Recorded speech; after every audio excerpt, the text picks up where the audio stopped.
මට ඇත්ත කියපන්. තෝ ඊරා මොනවා බීලාද ගෙදර ආවේ? මම මුකුත් දිවේ නෑ තාත්තේ. මුකුත් දීවේ නැත්නම් තෝ අත්ත නැට කාලද ගෙදර ආවේ? පිස්සු දානේ ඔයාලට. පිස්සු දානේ? ඔව් අපිට පිස්සු. ඒකනේ පිස්සෙක් වගේ තෝ ඊරා 4 ගාතෙන් ගෙදර ආවේ. ඊයේ මට පොඩ්ඩක් සනීප නැතුව ගියා. ඒකෙන් ඇඟට බලන්න නැතු වුණා. ඒකයි. ඒක තමසේ පොළ පස් කාගෙන මමනේ දැම්මේ. අක්කේ මේ තමසුකට අහගෙන ඉන්නව. වැඩි දියෙන් කතා කරද්දී පයින් නැතුව. තමසේ හරි වැඩි හිටියානේ. එනකො මෙතන මගෙන් 500,000 ඉල්ලගෙන. රස්සාවක් කිරුවට කීයක්වත් ඉතුරු නැහැ. කොයි වෙලේ බැලුවත් අතේ සතේ නැහැ. රස්සාවට යන්න බයිසිකලයට පෙට්‍රල් ගහන්න මම දෙන්න ඕනේ. ඒ ඉතින් මේ රටේ උද්දමනේ ඉහළගින් නිසානේ. නැත්තම් කලින් එහෙම සීන් එකක් තිබ්බේ නෑනේ. දැන් පඩියමදි වෙටට යන්න. නේ. එහෙනම් ඉතින් රස්සාවට නොගින් ගෙදර හිටහන්. උඹට රස්සාවට යන්නත් එක්ක මට සල්ලි හොයන්න බෑ. තමුසේ තමයි මේකව නරක කරන්නේ. උරතල් කර කර. ඔන්න දැක්කනේ. තෝහන්ද මං අහන බලු කතා. ඉතින් මම බලු කතා කියන්නේ මට ගහන්නේ. බලු කතා අකින කට්ටියන ගහන්නකො. කනත් ටික බඩට යන්න. යනකම්.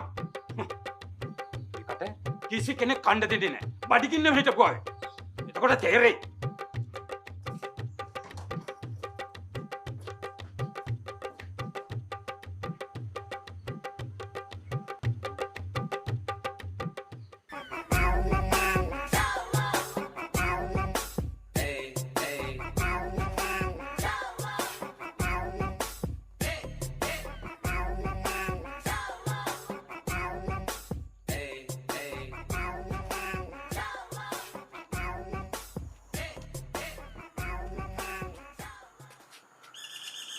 අම්මීබා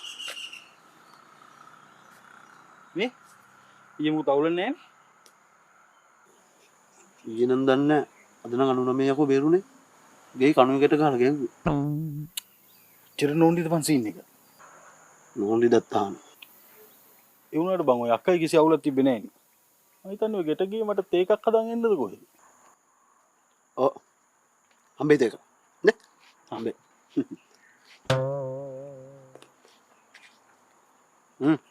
බෙතේ කියන.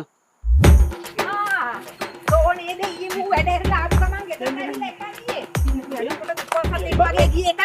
කොහොමද යකෝ ගෙදර එනකොට දීපසත් එකක්